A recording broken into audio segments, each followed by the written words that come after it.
Hello and welcome to a video I'm doing on my Better Presentations series. In this episode, I want to show you how to create an interesting self-introduction. Now, why would you want to create an interesting self-introduction?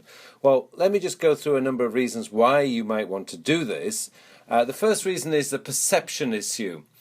Whenever anyone has to attend a presentation, sadly, most people expect the presentation is going to be boring.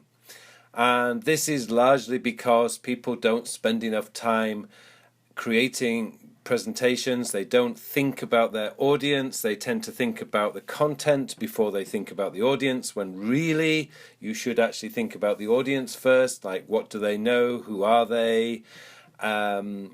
What are they going to be interested in?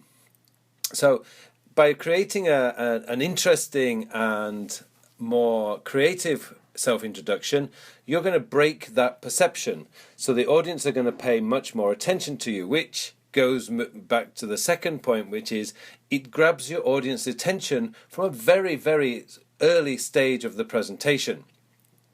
And thirdly, it gives you an opportunity to engage your audience and allow your audience to really get to know you, the presenter. It also gives you an opportunity to show your audience why you have the authority and you have the knowledge to give a presentation to them. So what I want to do now is I'm just going to go through my personal self-introduction, my current self-introduction. It changes from time to time, but this is the one I've been using for the last few months, and I think you'll get a pretty good idea of how a self-introduction can actually help you. Now, this presentation lasts 2 or 3 minutes, but it'll give you an idea of how I do my own self-introduction whenever I'm doing a lecture or a presentation to a group of people who don't know who I am, just basically have my name. So, let's get started. Good afternoon, ladies and gentlemen. Thank you for joining this lecture on making English work for you. This presentation is designed to help you stop worrying and being fearsome of English and help it to make it better for you. But before I get into that, I should really tell you who I am and why I'm here. So here's a brief self-introduction of who I am. So my name is Carl Pauline, and I was born in the 1970s. So I grew up in the 1970s, and back in those days I had hair. I'm the little one, not the older one. My grandfather here was trying to teach me how to play the organ. Sadly, he failed. In the 1980s I went to school, but I was very lucky that I grew up with horses. I've been surrounded with horses all my life, and here I am with my first pony, as we call it, a small horse. And again, I had hair in those days. Of course, I went to school, and here I am back in the day when I was, I think, in 4th grade, middle school. And it was a very interesting time. After I finished school, I went on to university and I studied law, and I graduated with a law degree. And I then went to work for a law office, and unfortunately, as I was working in the office, I began to feel very, very frustrated. I suppose because I grew up on a farm, I was very much used to the outdoors and moving around, and this is how I felt when I was working in an office. So I got on a plane in 2002 and flew out to South Korea to teach English for a year. That was my goal. And I'd been teaching business English in South Korea for now nearly 14 years. And I have taught all over the place in South Korea. And I've had a tremendous time working with some amazing people. And in October 2005, I was asked to launch a business English course for Minbyeon Cholo Hagwon, BCM language centers, and I created the first class business English program, which still runs today. And in 2008 I launched my own company, FanCorp English Solutions, FES, where we specialize in helping Korean people specifically to communicate better in English.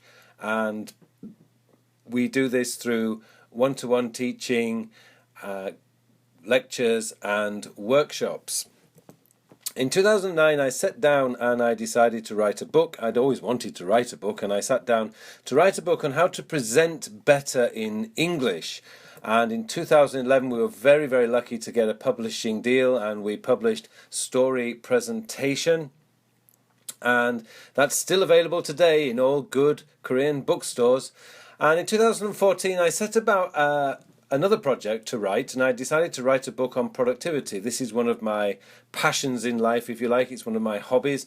And in 2005, at the end of 2015, I published this book, self-published this book through Amazon and iBook Store. And in my free time, which if I do get free time, I like running marathons. Marathon running is my hobby. Every year I try to run the Chuncheon Marathon here in South Korea, and I'm a member of the Socho Marathon Running Club and have been for since 2012. So there you go, that is who I am, and that is where we are today. So today we're going to talk about how to make English work for you without you feeling the frustrations and the fears of working in English. Okay, so that's how I do my self-introduction. Now, if I come out of my presentation file here, and I'll take you back to the original file, what you'll see is I have driven or written a line. So this is a separate element, so it just gives me a little starting point.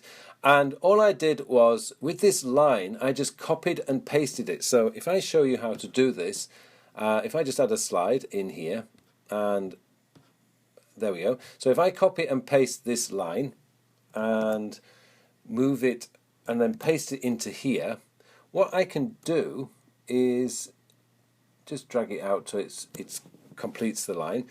And what I'm going to do is I'll just put in another line here so that you can see. So what you get is this effect of moving. Now what you have to do is you need to put in a built-in action on this one. So this is already set up. The built-in action is a push from right to left, and the default is left to right. So this is right to left, and start the transition on the click. Now I'm doing this in Keynote, but this function is certainly available in PowerPoint, and you can do it just the same. So with this one, I will do the same. If I just add an effect, and I'm going to set this to the push, and push right to left. Actually, it's correct, it's right to left already. So when I go and click on play here, and what I've done is I've created this line, and then it'll move. Oh dear, hang on. I should have just taken the animation out of this one. Just take the animation out. Where am I? Change, remove. There we go. So now if I go back to that and click on play, and what we get is the line that go across there, and then you'll see, and then we move into that. So this is how we can set up the timeline. Now, the reason, as I say, the reason for doing this is really so that your perception, that you can overcome the perception of the audience of that your presentation is going to be boring. It does get your audience attention, and you can put in there anything you like. So have a go.